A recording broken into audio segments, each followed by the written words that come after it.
solicitar a excelentísima Deputación Provincial da Coruña que se otorgue unha subvención nominativa para o mantemento e funcionamento do centro de día por importe de 70.000 euros, que supón o 62,9% do total destinado a cubrir o déficit de prazas deste tipo de servicio de atención ás persoas maiores da comarca.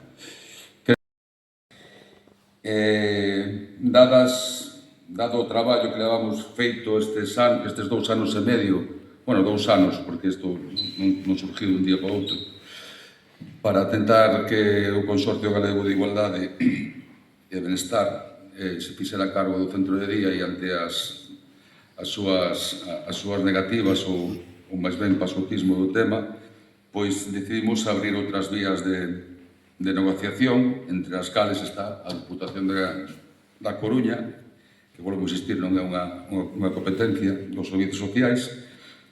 Esperamos 2 anos, con reiteradas solicitudes á Consellería para manter unha reunión, polo menos para que nos dixera que non, diante miña, que tampouco pasaba nada. Incluso coinciden ca Conselleira un día nun acto, falen con ela 2 minutos a ver se me podía recibir, que non pasaba nada, que non comemos a ninguén.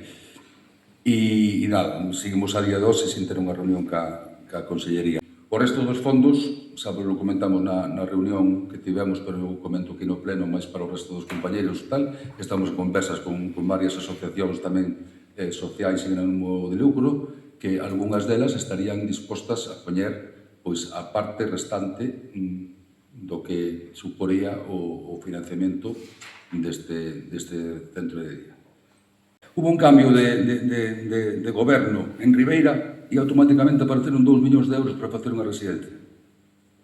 De un día para outro. E hasta ese momento non apareceron. Aquí son 300.000 euros